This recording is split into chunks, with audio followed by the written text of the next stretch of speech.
আসসালামু আলাইকুম, স্বাগতম বন্ধুরা। আজকের আলোচনায় আমরা জানব প্রস্রাবে ইনফেকশন বা ইউরিনারি ট্র্যাক্ট ইনফেকশন ইউটিআই সম্পর্কে। কেন হয়, কি লক্ষণ দেখা দেয়, এর ক্ষতি কতটা হতে পারে এবং কিভাবে প্রতিরোধ ও চিকিৎসা করা যায়।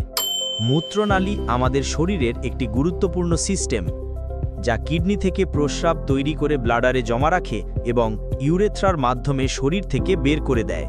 যখন এই পথে ব্যাকটেরিয়া প্রবেশ করে এবং সংক্রমণ ঘটায়, তখন তাকে বলা হয় মূত্রনালী সংক্রমণ বা ইউটিআই। সবচেয়ে বেশি দায়ী ব্যাকটেরিয়া হলো ই কোলাই। সাধারণত এটি আমাদের অন্ত্র থেকে ইউরেথ্রায় প্রবেশ করে সংক্রমণ ঘটায়। এছাড়াও দীর্ঘ সময় প্রস্রাব আটকে রাখা, অপরিষ্কার টয়লেট ব্যবহার, যৌন মিলনের পর ব্যাকটেরিয়ার প্রবেশ, ডায়াবেটিস, কিডনিতে পাথর কিংবা গর্ভাবস্থায় হরমোনাল পরিবর্তন সবই ইউটিআই হওয়ার ঝুঁকি বাড়ায়।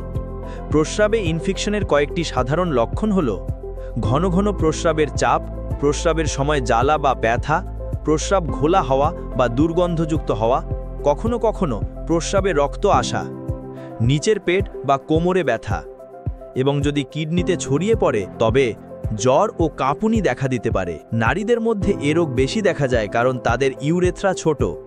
এছাড়া ডায়াবেটিস রোগী, গর্ভবতী নারী ও যারা দীর্ঘমেয়াদী ক্যাথেটার ব্যবহার করেন তাদের ঝুঁকি সবচেয়ে বেশি। চিকিৎসা না করলে সংক্রমণ কিডনিতে ছড়িয়ে গিয়ে স্থায়ী ক্ষতি, এমনকি রক্তে সংক্রমণ, সেপসিস ঘটাতে পারে, যা জীবন সংকটজনক।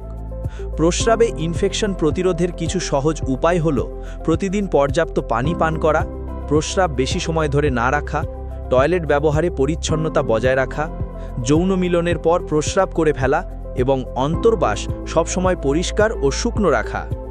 ইউটিআই হলে চিকিৎসকের পরামর্শ ছাড়া কখনোই অ্যান্টিবায়োটিক খাবেন না। চিকিৎসায় সাধারণত অ্যান্টিবায়োটিক, প্রচুর পানি পান এবং প্রয়োজনে ব্যথানাশক দেওয়া হয়।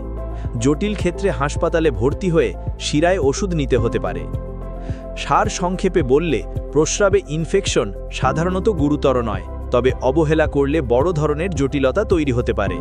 তাই উপসর্গ দেখা দিলে দেরি না করে অবশ্যই চিকিৎসকের পরামর্শ নিন।